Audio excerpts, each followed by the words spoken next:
болол үзэл суртлаас ус хамаардаг. Шашин шүтлгээс ус хамаардаг. Бас хүмүүсийн эрхүүдээс ус хамаардаг. Ашиг сонирхлоос бол дайнууд бол бий болдог гэж хэлж байна. За Библиэлд бол дайн болол хамгийн аимшигтай дайн бол юу вэ гэхээр хүний оюун санаа гэж ярьдаг. Хүний бодол гэж ярьдаг. За тэгээ Библиэлд энэ бодол, оюун санаа гэдэг зүйлийг бол 300 гаруй удаа дурдсан байдаг. Бодол санаа гэдэг нь бас олон салаа утгуудыг л агуулж байгаа. Тэн дээр тогтсон ойлголт, аливаа зүйлүүдийг гүн ухаанаар бодох, эргцүүлэх дүгнэлтийг бас ярьж байгаа гэж хэлж байна. Өөрийнх нь дотоод хүнийг тодорхойлох тэр ойлголтыг бас л энэ оюун санаагаар Библи бол тодорхойлж өгч хэлж байна. Тэгэхээр бидний амьдрал жинхэнэ дайн болвол яг миний оюун санаа гэж хэлж байна. Бидний оюун санаа дотор, бидний бодол дотор явагддаг гэж хэлж байна. За тэгэхээр энэ сэнсийг жоохон багасгах уу? Дуу чимээ амар байгаа. Та нэр ийм юмнууд яагаад гэвэл манай үйлчлэгчнэр зэгсэлтж байгаа. За тэгэхээр Паул ингэж хэлж байна. Юу гэж хэлсэн бэ гэхээр бидний байлдааны зэвсэг нь махуудынх бус харин ялагдчихгүй ялч чадах бурхны хүчит зэвсгүүд юм аа. Бид цэцэр багсах гэхээр унтраач багсгаад ингээд юу байгаа чиглэлийн сольж болно шүү дээ. За тэгээд юу гэж хэлж байгаа гэхээр бид цэцэрлэлийг нурааж бурхны мэдлэгийн эсрэг босгож алив бардамлалыг устгаж бодол бүрийг Христэд дуулууртай болохоор олзолдгоо гэж ярьж байгаа гэсэн үг. Олзолдгоо гэж ярьж байгаа. Тэгэхээр бидний жинхэнэ тулаан бол хаана вэ гэдэг нь бол бидний оюун санаанд бол явагддаг гэж ярьж байгаа. Муу нэг ч гэсэн бас юу вэ? Бидрэл үргэлж давталж байдгийг бид нар мэддэг. Бид нар унах үедээ, бүдрэх үедээ, төөрөлт үедээ ямар нэгэн асуудал ороход бид нар муу нэгэн рүү буруутгалаа өгөх тохиолдол бас байж идэг. Мэдээж ийм зүйлүүд бодит амьдрал дээр байж идэг. Гэхдээ энд гарч байгаа дайсан гэдэг үг нь болохоор таны тогтсон ойлголтыг тодорхойлж байгаа гэсэн үг. Бид нар яг дайсан мэт юм тодорхой ойлголттой, философтой, сэтгэлгээтэй дотоод хүнтэй явж байгаа бол бидрийг яг ийм бардамнал гэдэг юм цайзууд бидний дотор жижиг сажигаар боссон байгаа юм биш үстэй гэдэг асуултууд гарч иж байгаа. Тэр цайз нь юу вэ? Цэцэрлэлийн үг, өөрийгөө хамгаалах хэрэгсэл, бурхны эсрэг ямар нэгэн тийм оюун санааны тодорхойлолтуудыг хэлж байгаа гэж ярьж байгаа юм. Тийм учраас ах トゥ нар минь таны дотор таны оюун санаанд ер нь ямар бодлууд их байдаг вэ? Хэрэв бидний дотор бурхны талаар буруу бодол, эсрэг бодол байх юм бол бид нар дотор зүрх сэтгэлтэй сүнслэг байдал дотроо сэтгэл санааны хувьд үргэлж айцтай байх болно. Бас худал сургаал дотор бид нар дотроо суулгацсан байж боломжтой. Хүмүүсийн буруу ойлголтуудын, шашнуудын, философиудыг бид нар итгэл үнэмшилтийг авч явдаг мөртлөө бас давхар авч явах бас ийм эргэлзээ тэнэгэлзээнүүдийн дотор бид нар амьдрах бас боломжтой.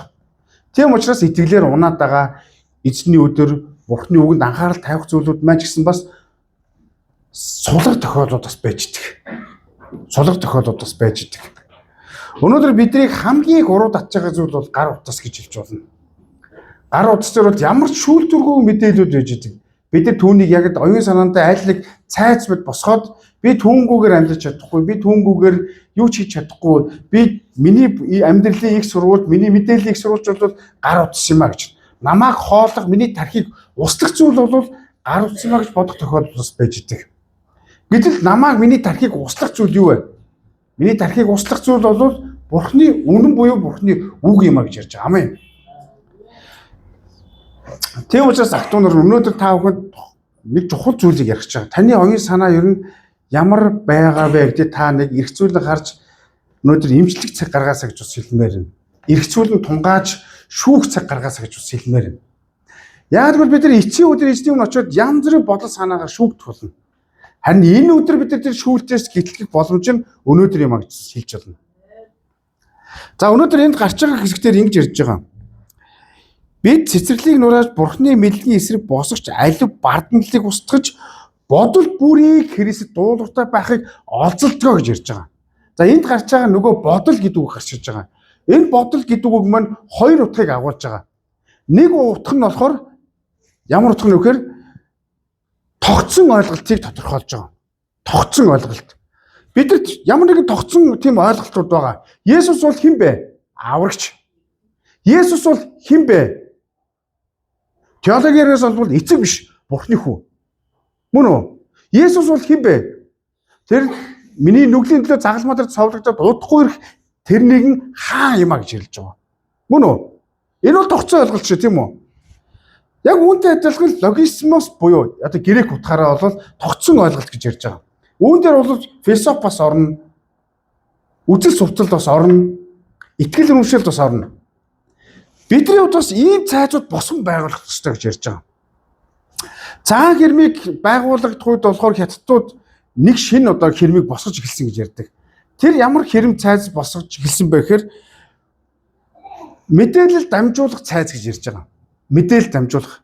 Өөрөөр хэлбэл хүмүүчүүд буюу те одоо довтолж ирэхэд хамгийн ихний цайз нь хүмүүс хашгирч дуулдаад сонсох хэмжээний дараагийн цайзыг ойрхон цайзуудыг босгоод тэр цайз нь дараагийн цайзууд руу дамжуул явсараа төв объект руугаа бааз руугаа мэдээлэл хүргэх ийм цайзуудыг босгосон байдаг. Өөрөөр мэдээллийн бааз гэж хэлж байгаа. Тэгээд тэр нь юу болдог вэ? За дайсан гэрж байгаа шүү гэж. Дайсан довтолж яана гэдэг мэдээллүүдийг дамжуулж байгаа гэсэн утгатай зүйл юм. Өнөөдөр бид нар гэсэн бас бидний итгэл үнэмшлийн эсрэг намайг сул дорой болгодог хэсэг эсвэл энэ дэлхийн үнэхээр сэтгэл хөдлөмөр Есүсээс агуу мундаг те инфлюенсер артистууд, жүжигчин, Холливуудын алдартнуудыг сонсоод пастраас нь илүү номлодог тэр нэгнийг сонсоод подкастуудыг сонсоод эсвэл янз бүрийн тэр YouTube юм уу TikTok-уудыг сонсоод таны итгэл үнэмшлэг Бурхны үгээс дээр гарч байгаа бол би тийм аврагчийн цайзыг буруу босгосон байж болох юм. Бид нар иймэрхүү олон цайзуудыг амьдралдаа босгосон байж болох юм. Би энэ хүний үгэнд л итгэнэ. Би энэ хүний үзэл санаанд л итгэнэ. Энэ хүн зөв хувцдаг, энэ хүн зөв дуулдаг, энэ хүн зөв ярьдаг, энэ хүний ухаалаг учраас яг уу би энэ хүнийг даана гэж. Бидний амьдралд иймэрхүү зүйлүүд нь тэр хүнийхээ тухай мэдээлэл сонсоод тэр хүн унсан ч гэсэн өөрөөдөө тэр хүнийхээ тал зогсно гэдэг нь юу вэ? Үзэл бодлыг тал зогсно гэдэг нь юу вэ? Би цайзыг босгосон гэсэн үг байхгүй юу? Ямар ч үед би тэр хүнийг өмгөөлнө. Ямар ч үед би тэр хүнийг дагна гэдэг нь бол юу хэлж байгаа вэ? Хүнийг дагсан цайзыг илэрхийлж байгаа гэсэн үг байхгүй юу? Үзэл санааг дагсан цайзыг илэрхийлж байгаа гэсэн үг юм. Есүс бол миний хизээж нураагдшгүй миний аварч гисэн цайз бидний дотор босгох ёстой. Тийм учраас актуунаар өмнө таны ухаалаг чанар чинь Бурхны эсрэг цайз байгаа юм биш үстэй гэж ярьж байгаа. Тогтсон ойлголтуудыг одоо болтол Бурхны эсрэг тогтсон ойлголтуудаа бид нар чөлөөлж чадахгүй байгаа юм биш үстэй гэж ярьж байгаа. Би Бурханд итгээд үйлчлээд амьдраад өөрийгөө зориулаад залбираад Библи уншаад явж болно. Гэхдээ би энийг бол хичээж хаяхгүй. Магадгүй шунал хүсэл тачаалын цамхаг байж болно. Худлаа ярьдаг цамхаг гэж болно. Хэрэгтэй үед гаргаж ирдэг хүсэл тачаалын цамхгууд байж болно. Ашиг сонирхлын цамхгууд бас байж болно. Олон цамхгуудыг та босгож болно. Гэхдээ яг уу тэр чинь Бурхны эсрэг бол бид нар нураах ёстой.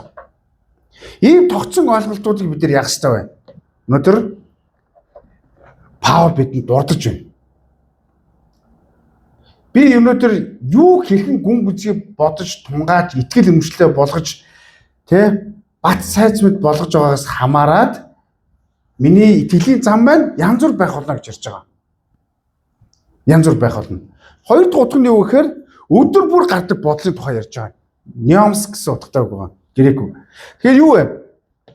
Өдөр тутамдаа бид нар янз бүрийн тогтсон ойлголтоос гадна өдөр тутам бид нар янз бүрийн бодлуудыг боддог. За эрдэмтэд болохоор хүн өдөрт хэдэн хэдэн төрлийн бодол боддгоо гэсэн чинь 6000 бодол боддгоо гэсэн тийм одоо юу байгаа даахгүй тайлбар судалгаа байгаа. За энийг ингээд нэг цагт бол 250 бодол хүн боддгийм байна гэж ярьж байгаа. Тэгэхээр ингээд так биш. Нэг бодлоос нөгөө хамааралтай бодлоод тэг шийдлэгдэх бодлын тухай ярьж байгаа гэсэн үг байхгүй. Тэгэхээр иймэрхүү хүн амар их юм ингээд боддог. Тарих бол завсаргүй ажилдаг гэсэн утгатай байхгүй. Завсаргүй ажилдаг. За заримдаа бидний дотор болохоор айцтай бодлууд ирдэг. Өнөгтэй бодлууд ирдэг. Өөрийгөө буруутгалын бодлууд бас ирж идэг. Бас өөр ямар бодлууд ирэх вэ? Мэдээж өөдрөг гэгээлэг сайн бодлууд бас ирэх тохиолдол бас байж идэг. Ирэх тохиолдлууд бас байж идэг. Гэхдээ сэтгэл зүйчийн судлаачид юу гэж ярьдаг вэ гэхээр хүн ер нь өдөртөө штэ 80% нь сөрөг бодолдоо илүү анхаардаг гэж ярьж байгаа. 90% нь болохоор тэр нийт бодлуудын 90% нь өчигдрийн бодлуудаас өнөөдөр би болсон гэж ярьж байгаа гэсэн. Жишээ нь та өнөөдөр Библи уншлаа, би өчигдөр би Библи уншлаа, би залбирнаа гэсэн болвол яах вэ? Дотор хүн чинь Нөгөө цайц чинь за худлаа да маргааш унших маргааш завгүй маргааш хань яах болдог ч итгэлгүй байдлаа бол та өнөөдөр түүнийг бий болгох гэж судалтай байхгүй. Та өчигдөр цуглаандаа явна гэж шийдвэр гаргаад яг шийдвэрийн дагуу бац зогсноо гэж байгаа бол юу вэ? Эсвэл та нэг хүний дотроо уучлах тухай бодчихжээ. Тийм ээ Библи уучлах ёстой, хайрлах ёстой, ойлгох ёстой, хүлээж авах ёстой. Би төвчих ёстой, би ч гэсэн намайг Христ уучлсны ажил уучлах ёстой гэж. Гэхдээ нөгөө цайц чинь чамайг уучлахгүй бол яах вэ? Хэцүү үстэй гэж. За тэгвэл энийг бид нар илүү прагматик болж үзье. За намайг бол би бол яг сошиал дээр актив байдаг. Гэтэ хүмүүс яагаад 80% нь сөрөг зүйлдээ илүү анхаардаг бай. Сэтгэл судлаач үүнийг юу гэж хэлж байгаа вэ гэхээр negative bias гэж одоо нэрлэдэг байгаа. Сөрөг зүйлд илүү анхаарах хандлага гэж ярьж байгаа. Тэгсэн чинь тарих өөрөө бас тийм зүйлүүдийг шийдэхин тулд бүтээгдсэн байдаг. Бүтээлчээр бидний дотор ажиллаж идэг гэж ярьж байгаа. За өөрөөр хэлбэл тарих юу вэ? Оюун санаа юу вэ гэхээр илүү аюул, эрсдэл, рисктэй тэр зүйлүүд маш мэдрэг байдаг гэсэн үг байхгүй юу? Мэдрэг байдаг. Яагаад мэдрэг өгдөгөөр биднийг аюулгүй байлгахын тулд, зөв байлгахын тулд, шийдэмгий байлгахын, тогтсон ойлголттой болохын тулд, тогтсон ойлголтыг батжуулахын тулд юм гэж ярьж байгаа байхгүй. Тийм учраас өдөр тутам бид янз бүрийн бодлоод орж ирдэг. Эргэлзээ айдас, хүсэл таачаа, шунал тийм үү, хүмүүсийг буруу хийх, хулгай хийх, янз бүрийн бодлоод бидний дотор орж ирдэг. Тэмцэл ингээс уцаа ухчихсан гинт өөр бодлоод орж ирдэг шүү тийм үү. Нэг залуунд пасторыг хурж ирж ингэж хэлсэн байдаг шүү дээ. Пастораа би ерөөс ингэж Библи уншаад ерөөсө төвлөж чадахгүй байна гэх. Яаж юм гэсэн чинь яг Библийг тавиад илгээл ингээл уншчихэл 5 минут болоод ирэнгүүт чинь чат ирж байгаа болоо гэл. Тэгэл чатаа ухаж байгаа дахиад уншиж байгаа 10 минут болоорсон чинь дахиад чат ирж байгаа болоо. Тэгэл дахиад 15 минут уншаал байжснаа уцаа нэрээ зэрэглээгүй лөө гэ. Хүн янз бүрийн бодлоод орж ирдэг. Тийм учраас бид нар тогтсон ойлголтоос гадна өдөр тутам бидний дотор орж ирдэг бодлуудыг бид нар ямар бодлууд их бодож байна гэдэг нь маш чухал юм гэж ярьж байгаа. Тийм учраас тархины тухай сая ярьсан тийм үү? Тархи бол үргэлж сөрөг зүйлд илүү мэдрэг, илүү анхаарч яддаг гэж ярьж байгаа. За жишээ нь бодож үзье. Чамайг 10 магтчлаа гэж бодож үзье. 10 магтлаа. 10 чи өнөөдөр сайн байсан шүү. Чиний хийж байгаа зүйл тийм байсан шүү гэж. Гэтэл нэг хүн яг чамд жоох юм чи тэн дээр жоохон анхаарах байжтэй гэж хэлчихлээ гэж бодчихсон. Хүн алиг нь илүү бодох бол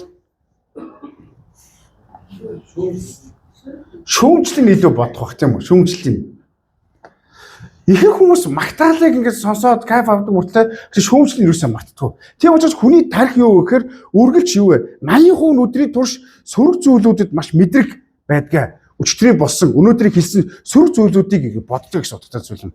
Чин пасторын тухай номлолыг ярьлаа гэж бодчихсон. Нэг хүн пасторын тухай пастор номлож гэж тэгсэн чинь 10 хүн пастор пастор өнөөдөр хийвэл авлаа гэсэн чинь харин нэг хүн юу гэж хэлсэн бэхээр өнөөдөр микрофон жоохон чанга байсан уу? Сул байсан уу? Ягараа авчаа. Тэгвэл пастор яг нөгөө магтаал биш нөгөө нэг микрофоныхоо талаар л бодно ш тийм үү? Эсвэл пастор өнөөдөр аягүй лаг номлол хийлээ. Сайн номлол, ивэлтэй номлол авлаа гэж 10 хүн хэлсэн чинь 9 хүн 10 хүний 9 хүн магтчихжээ. Тэгсэн нэг хүн жоохон тийм халуун байлаа гэдэг. Тэгвэл пастор яг нөгөө тэгэл тэрийг л бодно шүү дээ тийм үү? Яг үүнтэй адилхан хүн ч гэсэн бас яг тийм. Чи та нэг пост оруулаа гэж бодож үзье. 100 хүн лайк дарлаа гэж бодсон. Гоё юу? Тэгсэн тэнд нэг хүн сөрөг комент өвччихжээ. Тэ? Нүрээ будаагүй мудаа ч юм уу? Эсвэл юу гэдэг юм бэ те? Жохон тэр үгээ жохон зарчихгүй да гэж. Тэг хүн аль дээр төвлөрөх болоо? Магадгүй тэргүй шөнө 2 цаг хүртэл юу таалагдаагүй юм болоо? Яг бодох хэвээр болоо гэж бодох бах тийм үү? Бодох бах тийм үү? Тийм учраас бид нар яах ёстой? Өчигдрийн одоо сөрөг бодол бидний дотор тарих сөрөг зүйл маш мэдрэг байдгийг бид нар бодох хэрэгтэй. Тийм учраас Библи номын Ромын 12 дугаар бүлгийн 2 дугаар ишлэлээр юу гэж хэлсэн бэ? Оюун санаагаа шинжлэх гэсэн үг гардаг. Өөрийнхөө амьдралыг өөрчлөх хүсэж байгаа бол оюун санаагаа шинжлээрэй гэж бид зааж өгдөг. Тэгвэл судалгаагаар юу вэ? Сая өдөрт 1 цагт 250 бодол бодцгоо гэж ярьсан тийм үү? Гэтэ түүний 90% нь өчигдөр юу бодсныг өнөөдөр би биелүүлж идэх гэсэн утгатай зүйл юм. Биелүүлж идэх гэсэн утгатай зүйл юм. Тийм учраас тархины хамгийн хүч чадлаа зарцуулдаг зүйл нь юу гэхээр одоо өчигдрийн бодол маш чухал байдаг. Өнгөрсний бодол маш чухал байдаг. Бас сөрөг бодлын талаарх хандлага маш чухал байдаг. Ингэснээр дамжуулаад бид нар мэдрэлийн ядаргаанд орох. Цаашлаад бидний сэтгэл санаа хямрах, өөрийгөө буруутгах, өрөөлийг буруутгах ийм асуудал үүснэ гэсэн үзүүлэхгүй. Хэрвээ та өчигдөр айцтай байсан бол өнөөдөр давтаж болно. Өчигдөр та буруутгалтай байсан бол өнөөдөр буруутгалыг мэдэрч болно. Өчигдөр та ууртай байсан бол өнөөдөр тэр уурыг бас давтах боломжтой. Тийм учраас ахтундар бид нар бодлын талаар хоёр зүйлийг бодох хэрэгтэй. Таны Христ сэтгэлийн талаар тогтсон ойлголт юу вэ? Бурхны талаар, Христийн талаар, Библийн талаар, бус Библийн үнний талаарх тогтсон ойлголт. Нөгөө төгөр нь болохоор өдөр тутмын бодол танд ямар хамаарлыг үзүүлж өгнө гэж бодох хэрэгтэй. Бид нар энэ цайц мэд болцсон тогтсон ойлголтын бодлуудаа бид нар зэгцлээд өдөр тутам янз бүрийн тийм сөрөг бодлууд орж ирэхэд бид нар хэрхэн өөрийгөө хамгаалах вэ гэдгийг Паул зааж өгч байгаа гэсэн үг байхгүй юу?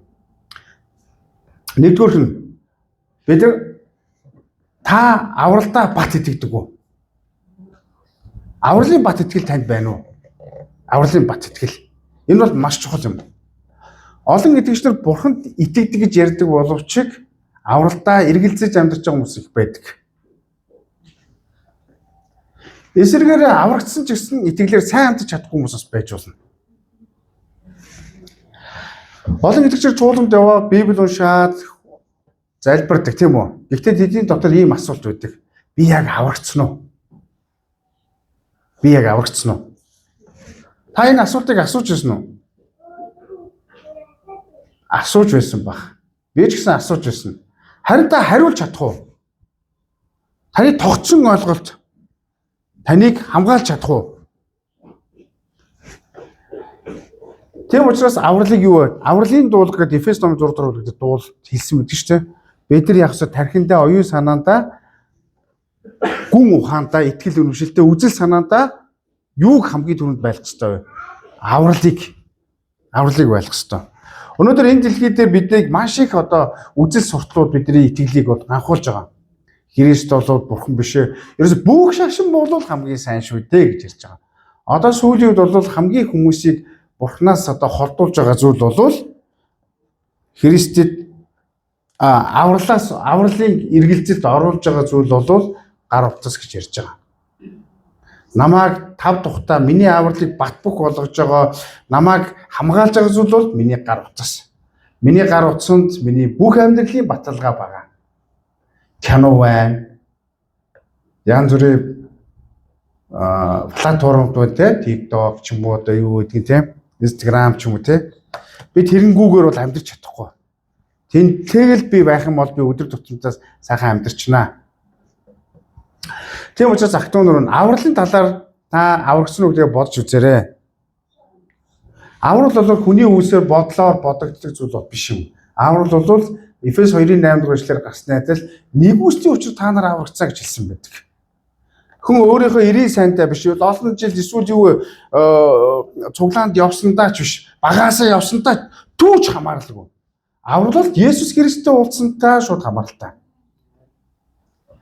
Тийм учраас аврал ямар нэгэн үүс цаг хугацаатай ерөөс хамааралтай зүйл бол биш юм ээ. Биш юм. Хэрвээ та үүсээр аврал авсан бол та айцтай амьдрах болно. Санаа зовлонтой амьдрах болно. Би сайн байж чадаагүй, би хангалттай биш ээ гэж. Аврал бол нэг удаа хийнэ. Харин 95% нь юу вэ? Түүнийхээ төлөө амьдрах явдал واخгүй юу? Амен. Тийм учраас ахтунаар юмнэ. Бидний оюун санаа руу довтолдог чи яг аврагдсан уу гэж довтолдог бодол санааг бид нар хариулт айлж үжийн хийх ёстой. Тэр нь бол би Христэд аврагдсан. Би өнөөдөр янз бүр байж болно. Гэхдээ би хизээ нэгэн цагт Есүс Христтэй эцсийн өдөр уулзах болно гэсэн энэ итгэл үнэмшил бол авралын бат итгэл юм амен. Авралын дутуу ойлголт гэж байгаа. Тэр нь юу гэхээр Есүс Христ миний нүглийн төлөө өгөхөд амьдсан би түүнд итгэдэг. Энэ дэлхий дээр би түүнд итгэсээр амьдрах болно гэдэг энэ дутуу ойлголт байгаа. Авралын бүрэн дүрэн байдал эцсийн өдөр би түүнээр очиж нүүр нүрээрээ уулзаж баярлалтын хөөрөлтөнд тэмүүлдэх болно гэсэн утга байхгүй. Тэгээ би мөнхийн улсад амьдрах болно гэж итгэл авах. Амен. Тийм учраас итгэгчнэр үхлийг давсан гэж ярьдаг шүү дээ.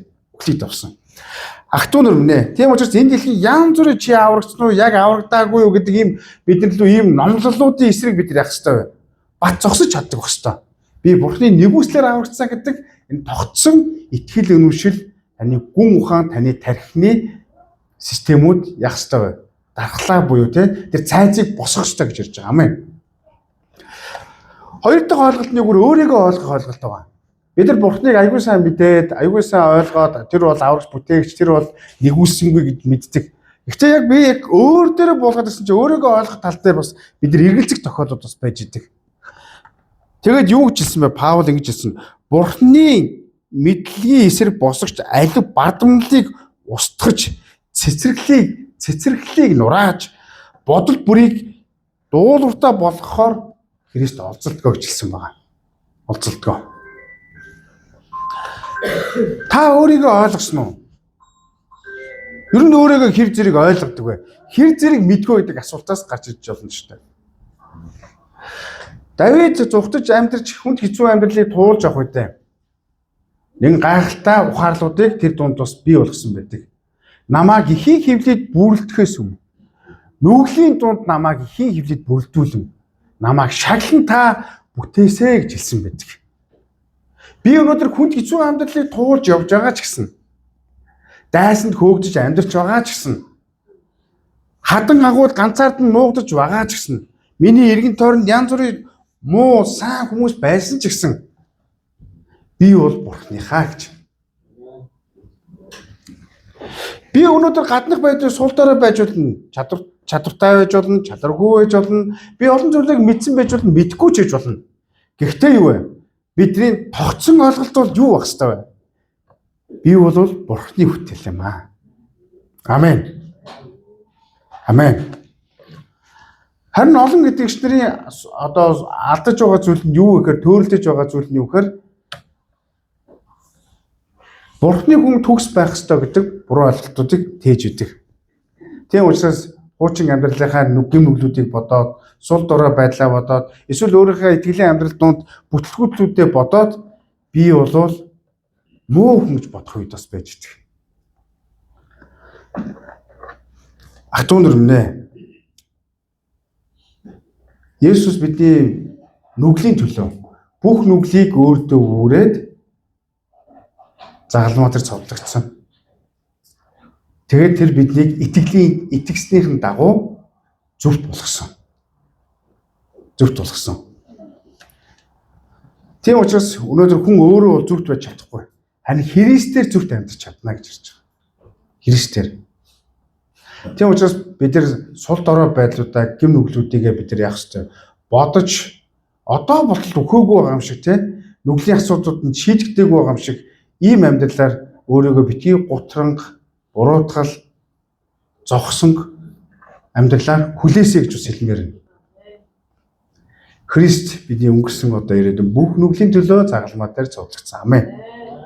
Тийм учраас бид нар яах ёстой? Тэгвэл нүгэл үлдээд, гим үлдээд явах тухай бол яриаггүй шүү дээ, тийм үү? Бидний итгэлийн амьдрал бол ариуслаас ариусал руу хөтлөгддөг. Урагшилдаг, тэмүүлдэг. Амен. Тийм учраас бид нар нүглийн дор биш, харин бид нар өдрөөс өдөр шинэ амьдрах ёстой. 2 дугаар 5:17 тийм үү?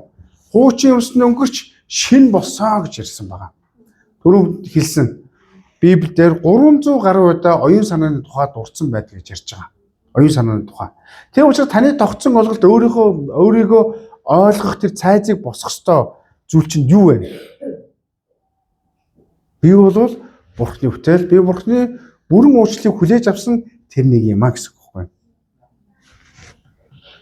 Тийм учраас ямар байр суурьтай болсонгоо бид нар тодорхойлох хэрэгтэй. Христийг хүлээж авсан хүн болгон Бурхны хүүхэд бол эрхийг хүлээж авсан гэж ярьж байгаа. Амен. Та бол Бурхны хүүхэд болсон. Өнөөдөр тэр эрхийг хийж булааж авч чадахгүй. Ямар ч дайсан булааж авч чадахгүй. Өөрөөр хэлбэл та аварсан бол хизээж явах. Бурхан таныг авралаасаа хизээж холдуулахгүй гэсэн үг байхгүй юу? Орхихгүй, хаяхгүй гэсэн утгатай зүйл байхгүй юу? Тийм учраас өөрийгөө хинбэ гэдгийг мэдэх үед хүн оюун санаандаа тайван, тогтуу, хүлээцтэй амьдрч чадна гэж хэлж байгаа. Харин өөрийгөө Бурхны үгэн дотор бүрэн дүүрэн тодорхойлоогүй юм бол бид нар эргэлзэн, төөрөлдөн янз бүрийн оюун санаануудыг ярих болно гэж ярьж байгаа. Эсвэл өөрийнхөө оюун санааг л тодруулахыг оролдоно гэсэн утгатай зүйл юм. Түүнийг бардамнал гэж ярьж байгаа. Эсвэл өөрийнхөө мэдлэг боловсрол чадварыг тодорхойлно. Үүнийг цэцэрхэл гэж ярьж байгаа. Библиэлд ийм цэцэрлэлүүдийг бардамналуудыг хоосон гэж ярьж байгаа. Өмнө би хэлжсэн хамгийн адгийн, хамгийн хог хөгийн гин болвол бардам зан. Бардам зан. Бас дараагийнх нь цэцэрхэл. Маш лаг, кул, дончтой юм ярьж болно. Гэхдээ тэр чиний Бурхны эсрэг зүйл хийж гэнэ үү?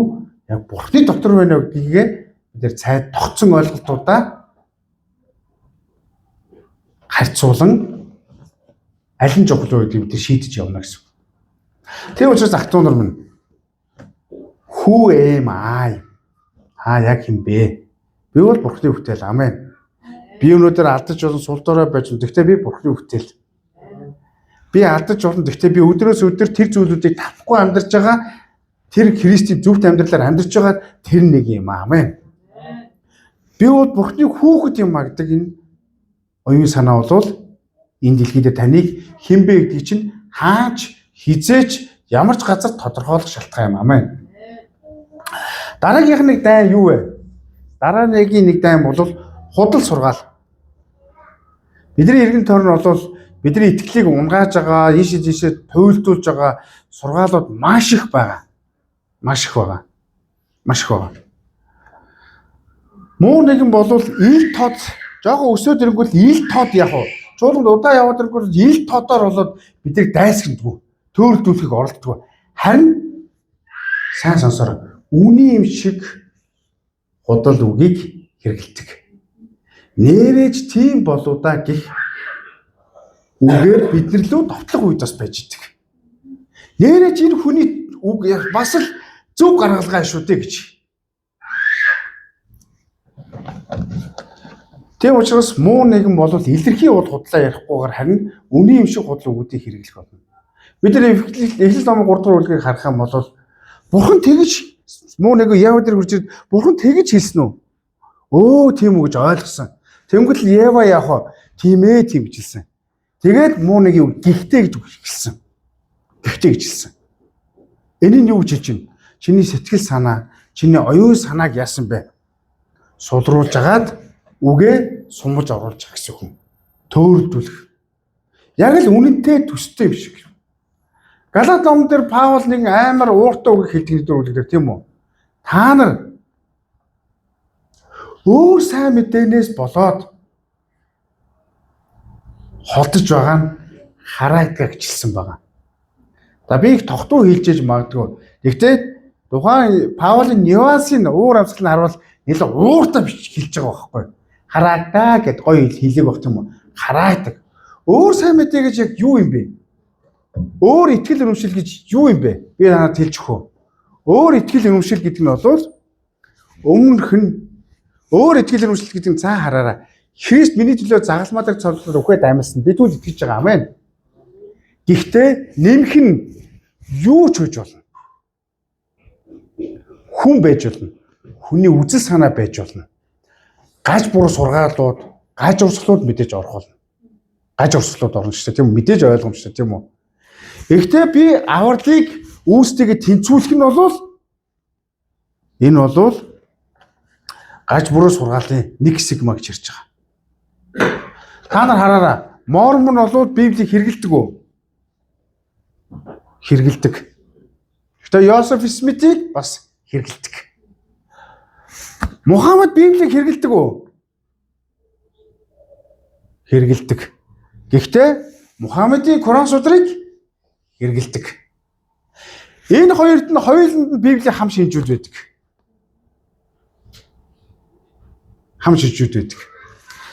Тийм учраас ах トゥ нар минь Христэс илүү хүнд найдаж байгаа ямар нэгэн үзэл санаа, философи, соёл байгаа бол бид нар яг байна. Оюун санаандаа бас нэг буруу сургаалыг цайзыг босгоцсон гэсэн утгатай зүйл юм. Тэгвэл бид нар яах ёстой вэ? Яаж ялгаж чадах ёстой вэ гэж. За сүүлийн үед бол статистик судалгаар харсан чинь цуглаанд явдаг хүмүүс Библи уншихаа болцсон гэж ярьж байгаа. Библи уншдаггүй цуглаанд явдаг итгэгчнэр. Бурхны үгийг мэддэггүй цуглаанд явдаг итгэгчнэр. Харин уншдаг хүмүүс байна гинэ. Тэр уншдаг хүмүүс нь 2 дугаар категорид орсон чинь хүмүүсийн номлол подкастуудыг христчин тийм одоо нөлөөтэй хүмүүсийг сонсдог тийм хүмүүс гэж ярьж байгаа.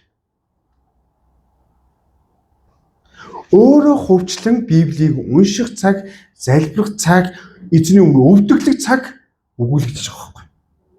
Тийм учраас хүмүүсийн ингэж яриан дээр хам дандаа тэр үд номлож ирсэн, дээр үд сурч ирсэн тэр юугаар яриагаараа л амьдарч. Түүнийгээл гүн ухаандаа боловсруулаад хүн ганцхан тэр өдөр өгөгдсөн ишлэлийнхаа тэр ойлголт ухаарлаараа л явж идэг. Гэтэл тэр нь өнөөдөр өөр бидэнд үг заавар зөвлөж ирэх боломжтой. Тийм учраас Бурхны үг өөрөө цоо шин байдаг гэсэн утгатай шүү дээ. Амен. Тийм учраас бид нар өнөөдөр энэ үний юм шиг лаг гой ярьж байгаа пост, афоризм хүмүүсийн үгэнд автахаас илүүгээр биднийг хизээч өөрчлөгчгүй Бурхны үг рүү бид нар анхаарлаа хандуулах хэрэгтэй. Амен. Анхаарлаа хандуулах хэрэгтэй. Хэрэв бид нар Бурхны үгийг бас буруу ойлгоод байгаа бол ойлгож чадахгүй одоо бол Бурханд Христэд итгэдэг мөртлөө Библийг унших учраас энд арай итгэл өмшил төрөхгүй байна. Энэ арай л энэ хүмүүнийх зүв баха. Тийм учраас би бөөд итгэн. Тийм учраас би тэр ламд итгэн. Тийм учраас би тэр ус төрчид итгэн. Тийм учраас би тийм пасторт итгэн. Тийм учраас би тийм Библийн багшд итгэнэ гэж хуваагдчихж болох юм аа. Коринт болгон том асуудал ерөөсө тэр байсан. Би Аполлих, би Паулих, би Кефих, бид нар Христих гэж ярьж байгаа. Тийм учраас захтуунаар минь бид нар тэгвэл яах ёстой вэ? Бид нар Библийг зөв тайлбарлаж эсвэл хэн нэгэн хүн ярьж байгаа Библийг бид нар энэ яг Библийн дагуу нэгдэг зөв ойлгохын тулд бид нар Библийг унших ёстой. Амен. Тэр номон дээр ингэж тайлбарлсан байлаа гэсэн үг биш. Библийг бид нар өөрсдөө унших ёстой. Амен. Тэгээ бид нар чуулгандаа дотроо ч бас Библийг судлах хэрэгтэй. Амен. За сая 13-7 хоног манай Огийн багш одоо дагалдуулт хичээл дууссан эхнийх бид нар завсарлаа 4 сард эхэлнэ. Тэгээ би та бүхнийг уриалгах байгаа зүйл нь бид нар 4 сараас бас анги хийгээд одоо дагалдуулт хичээл бас орох гэж байгаа. Үргэлжлүүлэлт орох болно. Сурах гэдэг зүйл бол хизээж дуусахгүй. Харин зогсооцсон бол таны амьдрал угаасаа тэр өнгөрсөн цагтаа зогссон гэсэн. Тэгвэл сая хэлсэн шүү дээ. Өнөөдрийн бодол чинь өнгөрсний хийсэн өнгөрсөн зүйлээ бодсны 90% гэж ярьж байгаа шүү тийм үү? Та ганцхан тэр сурснараа л амьдрч байна уу? Тэгвэл өнөө цагтыг зөрчилдөх болно. Тийм учраас та бүхэн Бурхны үг уншихаас гадна таны оюун санаа доктортой тайван байх хүсэж байгаа бол та сурхаа битгий зогсоогоо гэж бас хэлмээр байна. Ингэх юм бол бид нар төөрөгдөхгүй. Бид нар харин илүү яах ёстой. Тодорхой хүн болох болно. Итгэл үнэмшилт маань буруу урсгал тод байх болно гэж ярьж байгаа. Чуулганы түүхэнд маш олон удаа иймэрхүү одоо буруу ойлголтууд, буруу сургаалууд сулруулсан түүхүүд маш их байгаа. Тэр нь Библийг буруу тайлбарласнаас болоод, буруу ойлгосноос болоод, суралцааг үгээс сурхаа зогсоосноос болоод авралын утгыг хүртэл өөрчилсөн байдаг. Тийм учраас Паул маш ундууцсан хэлсэн зүйл байгаа. Өөр сайн мэднээс болоод. Тийм учраас Галаат ном чинь өөрөө юуны тухай юм бэлээ? Нэгүслийн тухай юм. Хүмүүс хуулийг хийж байгаа үйлсээрээ л итгэл үнэмшлээ тодорхойлж байгаа. Чуулганд явж байгаагаар хардах байдлаар итгэл үнэмшлийг тодорхойлж байгаа. Харин Паул ийм зүйл байж болохгүй гэж хэлсэн. Та нар аврагцнаар амьдрах ёстой. Авралын үнцээр амьдрах ёстой гэдэг. Тэгээ түүний үгэн дотор амьдрах ёстой бол жинхэнэ юу вэ? Ондоошл буюу те Христийн сайн мэдээний амьдрал юм а гэж тодорхойлсон байдаг. Тийм учраас актуунаар нэ. Та өдөр тутам орж ирж байгаа гинтийн бодлуудтай хүлээж биш. Өдөр тутам өөрийнхөө тарих оюуныг Бурхны үгээр услаасаа гэж бас хэлмээр байна. Бид нар Бурхны үгийг зөв тайлбарлаж чадах хэмжээнд очих хэрэгтэй. Ярьж чадах хэмжээнд очих хэрэгтэй. Илэрхийлж чадах хэмжээнд очих хэрэгтэй.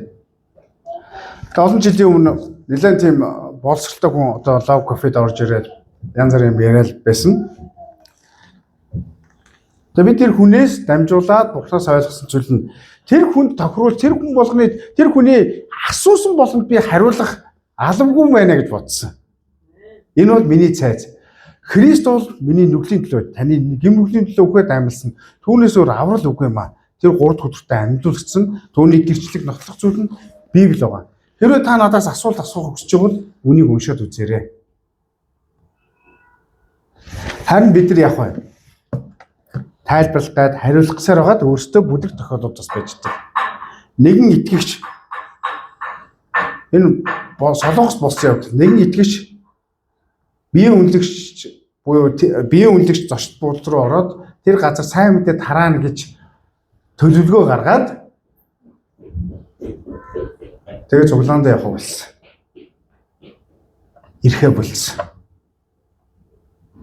Өөрөөр хэлбэл тэд нар авралын тухай бодгош тэр хүмүүсийн зовлон сонсоор байгаа тэр хүмүүсийг ойлгоод тэгээд өөрөө гинүгэл дуруу татаад өргөдөн хайрлаад завхаар буюу биеийн үнэлэгч нартай нэг тал болсон гэсэн үг.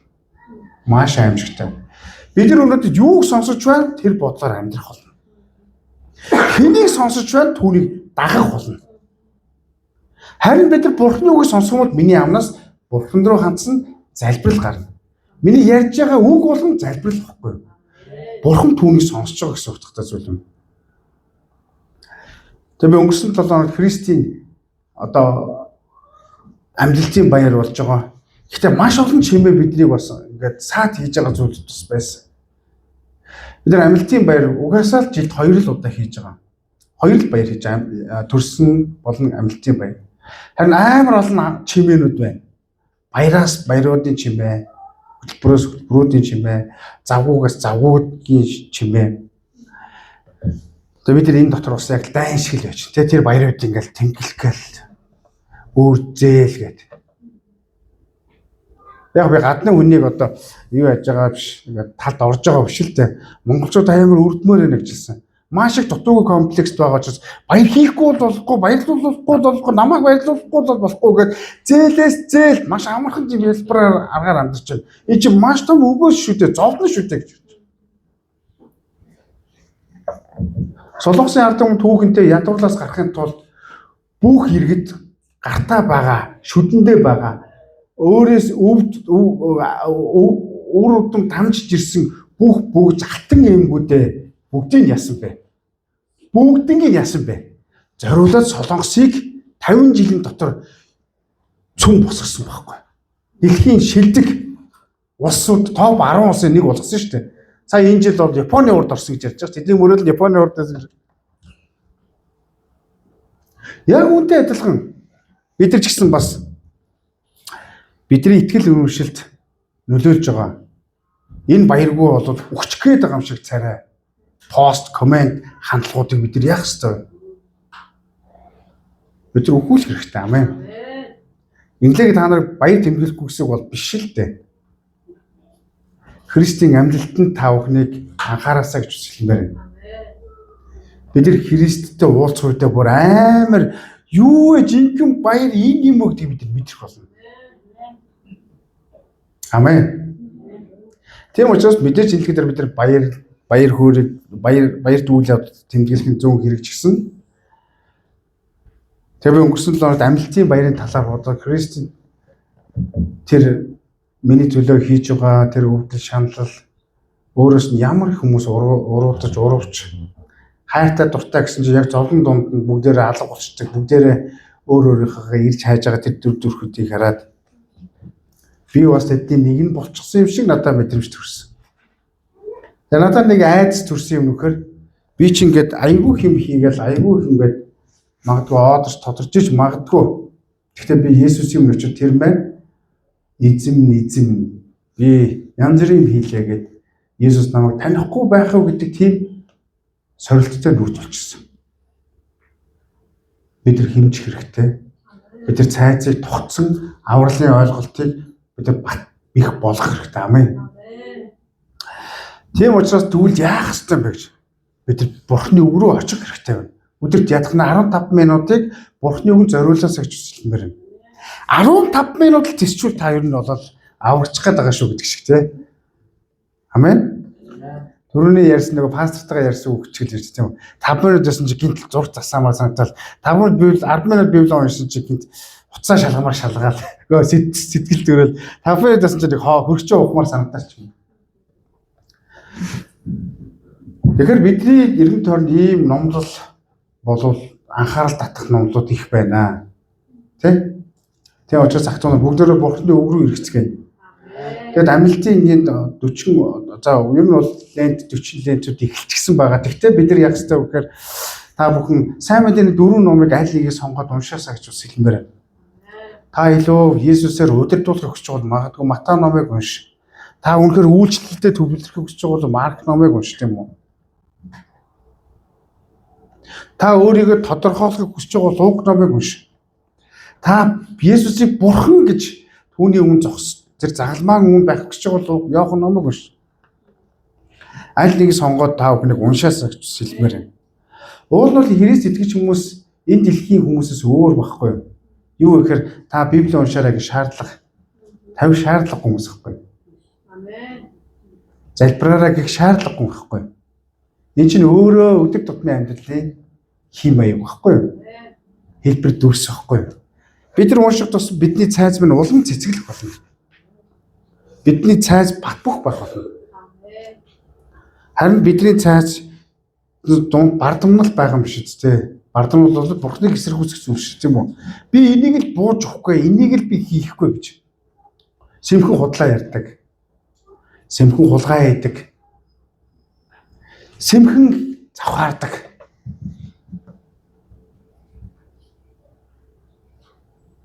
Сэмхэн хулгайлдаг тийм зүйлүүд байгаа бол бид нар яах ёстой вэ? Нураах хэрэгтэй. Харин зүгээрээ чи алдсан учраас зүгээрээ дахиад явахтэй гэж таныг өргөдүүлээ гимшил биш засах биш. Таныг өөгшүүлэн дэмжиж байгаа оюун санаа байх юм бол тэр бол бардамлын цайз. Тийм учраас бид нар яах ёстой вэ? Христийг таньж мэдэх тусам бид нар дарууслыг босгодог байхгүй юу? Дарууслыг босгодог. Сүүлийнх нь бол бодол.